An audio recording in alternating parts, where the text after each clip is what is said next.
Bismillahirrahmanirrahim. Assalamualaikum warahmatullahi wabarakatuh. Alhamdulillahirabbil alamin wal 'aqibatu lil muttaqin wala udwana illa 'alal zalimin. Tuan-tuan dan puan-puan yang dimuliakan Allah, alhamdulillah, syukur kita kepada Allah SWT kerana Allah Subhanahu Wa Taala masih memanjangkan usia kita, yang itu kita dapat bertemu dengan Ramadan untuk kali ini. Moga-moga kita dapat menunaikan Ramadan dengan penuh keberkatan dan penuh rahmat daripada Allah Subhanahu Wa Taala, dan mudah-mudahan Ramadan kita tahun ini dikurniakan oleh Allah Subhanahu Wa Taala dengan ganjaran yang sebaik-baiknya. InsyaAllah pada kali ini saya akan berkongsi sedikit mengenai apa itu puasa Ramadan. Sebagaimana disebutkan oleh ulama-ulama, puasa diartikan sebagai menahan diri daripada makan dan minum daripada terbit fajar sehinggalah terbenam matahari, dan meninggalkan perkara-perkara yang membatalkan puasa. Sebagaimana yang kita maklum, hukum puasa adalah wajib bagi setiap orang Islam yang cukup syarat-syaratnya. Allah Subhanahu Wa Taala berfirman di dalam Al-Quran dalam surah Al-Baqarah ayat yang ke-183. A'udzubillahi minasyaitonirrajim.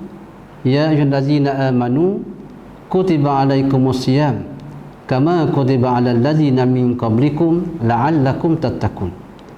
Maksudnya, wahai orang beriman, diwajibkan ke atas kamu berpuasa sebagaimana diwajibkan ke atas orang-orang yang sebelum kamu, agar kamu bertakwa kepada Allah Subhanahu Wa Taala. Daripada ayat ini kita dapat faham bahawa puasa adalah satu kewajipan yang mesti ditunaikan oleh orang-orang yang mengaku diri sebagai orang beriman dan juga orang Islam. Selain daripada ayat Al-Quran yang dibacakan tadi, di dalam hadis Rasulullah SAW diriwayatkan bahawa Rasulullah SAW pernah bersabda, maksudnya, sesungguhnya telah datang kepada kamu bulan Ramadan, bulan yang penuh berkat. Allah telah memfardukan ke atas kamu berpuasa padanya. Sepanjang bulan Ramadan itu dibuka segala pintu syurga dan ditutup segala pintu neraka, serta dibelenggu segala syaitan. Tuan-tuan yang dirahmati Allah sekalian, apabila kita membicarakan tentang puasa, saya kira kita dapat mengambil sedikit peringatan tentang kelebihan bulan Ramadan.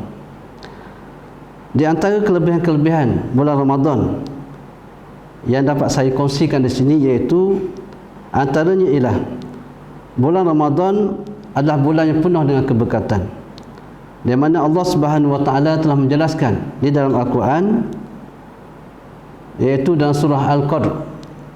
Allah Subhanahu Wa Taala berfirman, maksudnya pada bulan Ramadan ada satu malam yang lebih baik daripada 1000 bulan, iaitu Lailatul Qadr ataupun malam Al-Qadr, di mana malam Lailatul Qadar tidak diketahui tarikhnya. Walaupun mengikut pandangan ulama, ia berkemungkinan besar berlaku pada malam 10 yang terakhir pada bulan Ramadan, terutamanya pada malam-malam ganjil. Oleh itu, tuan-tuan sekalian, mari sama-sama kita berusaha untuk mendapatkan kelebihan malam Lailatul Qadar dengan kita melaksanakan qiyamul lail ataupun melakukan sembahyang malam. Di antaranya kita menunaikan solat tahajud, berzikir, membaca Al-Quran dan lain-lain. Tuan-tuan sekalian, selain daripada bulan Ramadan ada padanya malam Lailatul Qadar, bulan Ramadan juga Allah Subhanahu Wa Taala telah turunkan Al-Quran. Sebagaimana yang kita maklum, Allah Subhanahu Wa Taala telah menurunkan Al-Quran pada bulan Ramadan yang dikenali malam nuzul Al-Quran, iaitu sebagai disepakati oleh ulama-ulama, iaitu pada malam 17 Ramadan. Dan juga pada bulan Ramadan ini, kelebihan yang Allah SWT kurniakan kepada umat Nabi Muhammad SAW ialah Allah Subhanahu Wa Taala akan menggandakan ganjaran pahala kepada amalan-amalan yang dilakukan oleh umat Nabi Muhammad sallallahu alaihi wasallam. Di antaranya sabda Rasulullah sallallahu alaihi wasallam yang bermaksud sesungguhnya sesungguhnya hamba yang meninggalkan makan dan minum serta syahwatnya kerana-Ku, puasa yang dikerjakan kerana-Ku, puasa adalah untukku. Sedangkan aku memberi balasan setiap kebaikan itu dengan 10 kali ganda sehingga 700 kali ganda. Inilah tuan-tuan sekalian dalil yang menggambarkan bahawa Allah Subhanahu Wa Taala akan menggandakan dengan berlipat kali ganda ganjaran pahala kepada kita umat Nabi Muhammad SAW pada bulan Ramadan. Di sini saya ingin berkongsi sedikit mengenai apakah pengesian-pengesian yang boleh kita lakukan pada bulan Ramadan. Di antaranya,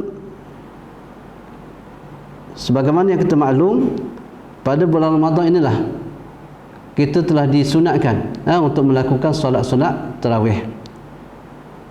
Selain daripada itu, kita boleh meningkatkan amalan-amalan seharian kita. Di antaranya kita bersedekah, bertadarus Al-Quran, dan juga memberi makan kepada orang-orang yang berpuasa.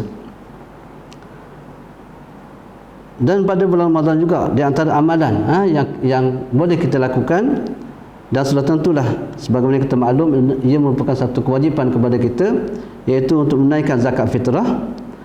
Dan selain itu juga kita boleh beriktikaf, terutamanya pada 10 malam yang terakhir pada bulan Ramadan.